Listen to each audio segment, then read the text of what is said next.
I would like to ask about the basic idea and how it started, and when did you recognize, or when did the company recognize that this is going to be a big story? Again, that's a tough one. I wish I was in the starting employees to answer to this question. To be fair, I feel like I'm not the best person to answer to this question, because joined fairly recently. But I would say one thing I would say is that we probably felt that there was something big, there was something to do by bringing something different from what was existing. When when you think about it, Google in the 2000s brings something very new to the markets, and then Facebook in the 2010s brought something very new. It did not replace Google; it just brought something different. And then again, TikTok, let's say, hopefully for the next decades, or at least for the next years, it's really bringing something different. It's not trying to replace Facebook, not trying to replace Instagram. Again, as I was saying, it's not really a social media. You don't follow your friends there. You don't need to have any friends there to enjoy the experience. So really bringing something new is really key to the TikTok app and the TikTok experience. And hopefully my thoughts kind of are aligned with the founders' thoughts, meaning that it's really trying to bring a new kind of experience to the users.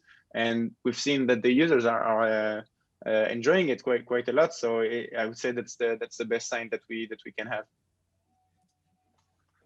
Marcus.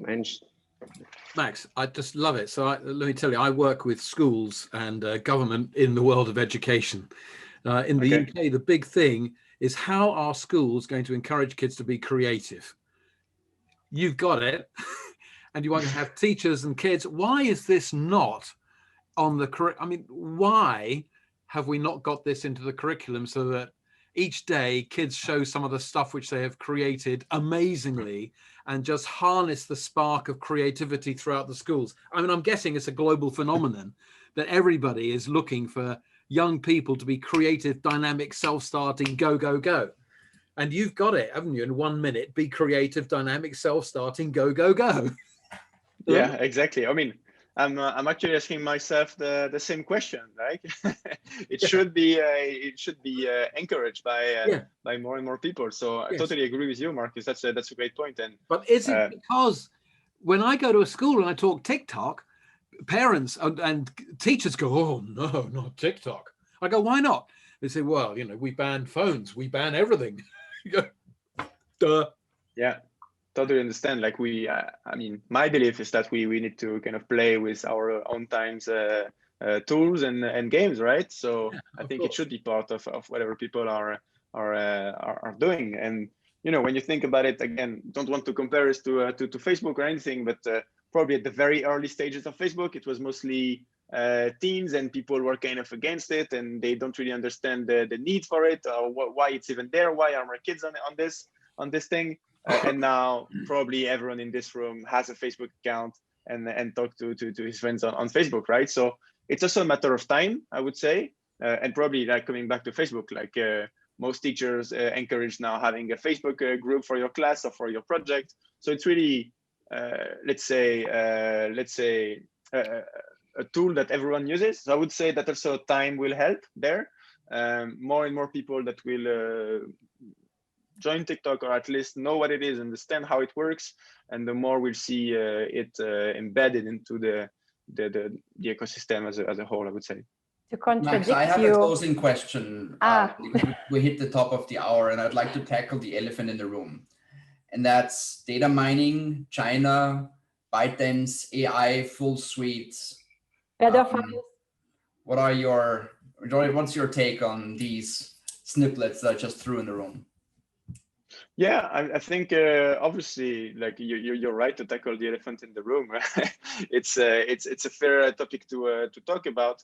I think couple of items here that I want to highlight.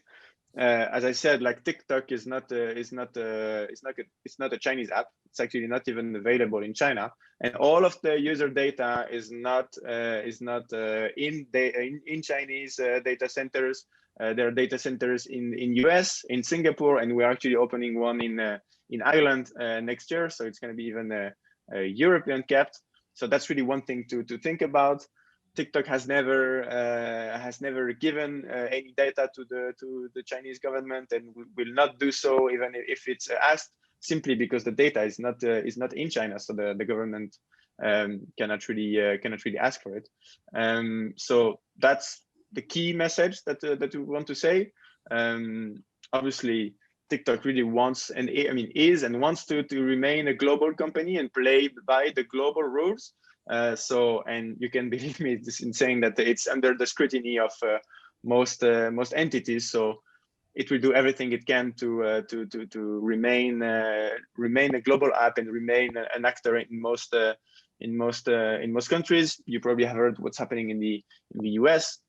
With Suresh mentioned, it's making it's pissing Trump off, and obviously, like the goal was not to piss Trump off. The goal is just to keep TikTok as it is, and to stay as a platform, and the same way it is on TikTok. They have explored the different opportunities for it to stay that way, and it will stay that way. So that's really all what TikTok is about.